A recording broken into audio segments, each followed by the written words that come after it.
Hi, this is Tim of the 1916 Company. Welcome and thanks for logging on. If you love this watch, email me tmosso@the1916company.com for purchase pricing and availability questions concerning this watch. Today we are discussing an exceptionally early version of the FP Journe Chronometre Résonance. This is a 38mm rose gold example with white gold dial that is one of the first 70 examples of the model ever made, and it does feature the characteristics of an early example right down to the astonishingly hand-engraved caseback details. So the watch is 38 in diameter, it's 8.7 millimeters thick. I measure it 44.7 from lug tip to lug tip, and it has a 20mm spacing between the lugs. The acoustic resonance watch is easy to wear. In its traditional size, you can see on my 16cm circumference wrist how far inboard of the edge of my wrist those lugs are. It's a good-looking timepiece, a very universal size these days. Low enough to fit under a cuff. It is a dress watch, and you can see from over the top, I'm pulling the strap tight, which makes it look broader than it is across the wrist. You could safely wear this on a wrist as small as 14cm circumference, maybe even 13.5 once the strap breaks in and loosens up a bit. The watch does feature a more modern Journe strap. As you can see, it has the small round scale alligator leather on the bottom and the large rectangular symmetrical scales on the top. This is a very expensive cut of the beast, this super large rectangular symmetrical scale. This watch deserves it. It's a dark brown, it's got a folded edge, a monotone stitch. Journe watches tend to be drilled very close to the case between the lugs, moving the pivot centers of the strap inboard, so to prevent any inhibition to the range of motion that curved spring bar is used. And because this is a newer Journe strap, you got the pull tab spring bar to remove it without tools. Using small round scale gator on the bottom of the strap means the strap will last longer than if it were lined with calf. Costs more, but this watch is worth it. Taking a look at the buckle, you can see some of the internal markings. I'll do my best to document this for posterity.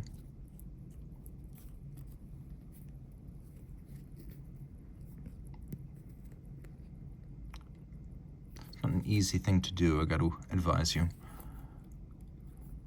Okay. Now, the case is familiar. Journe pretty much decided right from the get-go that he was going to have one fundamental case shape, sports watches and the occasional tonneau accepted. So we've got a domed bezel, domed case back. The flange of the case back and the bezel define the mid-case. Everything's polished. We have Journe's distinctive unbranded double dimple knurled crowns in two locations. This one's actually a flyback trigger. This one is the true crown. The lugs swoop down almost 90 degrees from the horizontal of the case band, so fit is excellent. Moving around to the dial side, I would say that the standout trait of this dial is that from many angles it looks preternaturally shiny. So it's not quite the super thick varnish you see on some early Journe dials where the print appears to be floating above the dial, but definitely does have a little bit of a gloss gleam to it that is characteristic of earlier watches and not characteristic of later ones.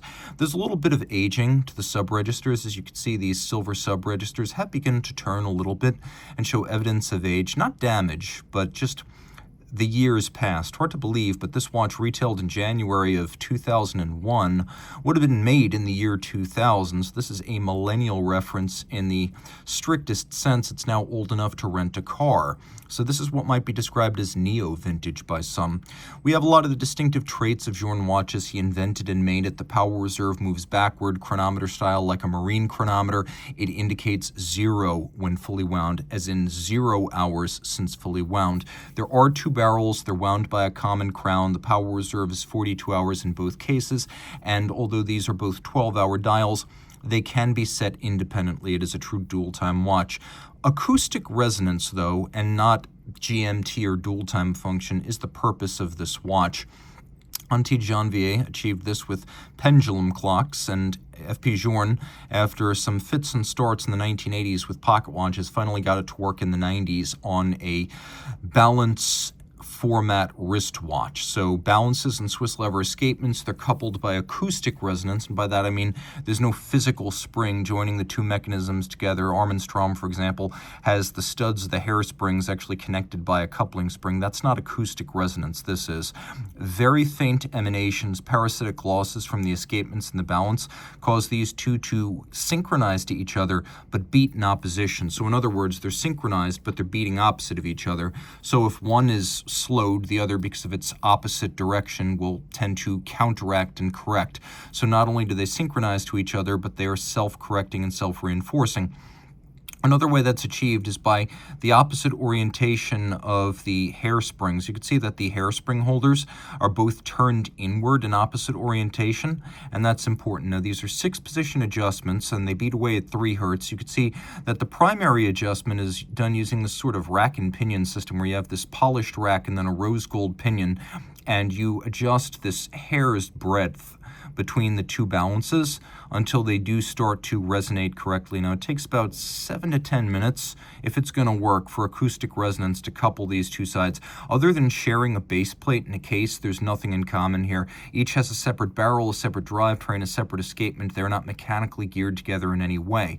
And because it does take a little bit for them to couple to each other, the seconds hands may not be synchronized, which is why Journe provided this flyback trigger to allow you to synchronize the seconds hand. And once they are synchronized, they shouldn't vary by more than 5 seconds per 24 hours.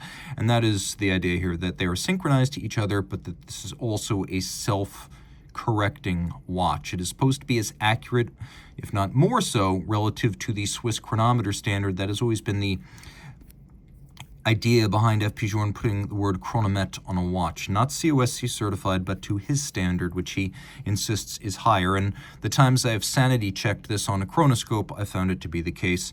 Now, you can see that this watch is a very early piece. A couple of things. First, discontinued symmetrical 12-12 dial from the early days, discontinued 38mm case. You can see the hallmarks of France, the double eagle right there.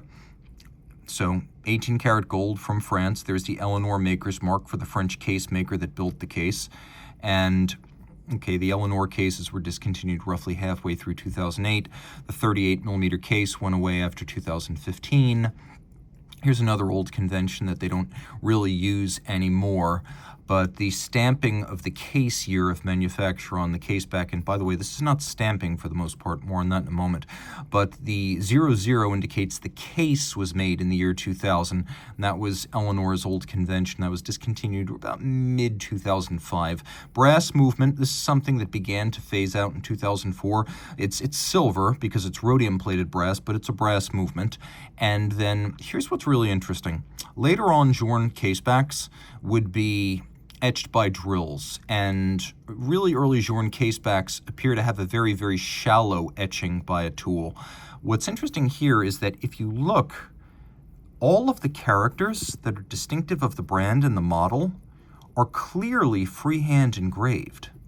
This is a very unusual look on a Journe watch, and something I'm not used to seeing even on early examples. Really, the only things that don't appear to be freehand engraved, not a whole lot. It's basically the hallmarks. So this is a phenomenal example of an exceptional trade, something that is an exception on a very early production Journe watch. Now you can see there are little marks of wear that indicate this hasn't been polished down to a twig. The watch was serviced, though not, quote, polished, in 2023, so the metal is intact, it's in good shape. In its day, it would have been 30 meters water resistant. Please don't tempt fate in the modern era. Another trait that's unusual on a Journe watch from this era, especially on early pieces, is that the decoration, particularly the beveling on the movement, appears to be to a much, much higher standard than you would later see. There are no milling marks here. These are genuine rounded polished bevels, and that is also exceptional. So, an unusual breakthrough model for the industry, a resonance watch, a true resonance watch, an emblematic watch for Journe. It's often said if you're going to buy one of the canonical Journes, you're going to buy either a resonance chronometer or a tourbillon with remontoir. And if you're going to buy the absolute peak of Olympus, you're going to look for something like this, an extraordinary early example from the very earliest days of the brand, and in this case, the very earliest days of the model. So reach out to T. Mosso at the 1916company.com for purchase and pricing details.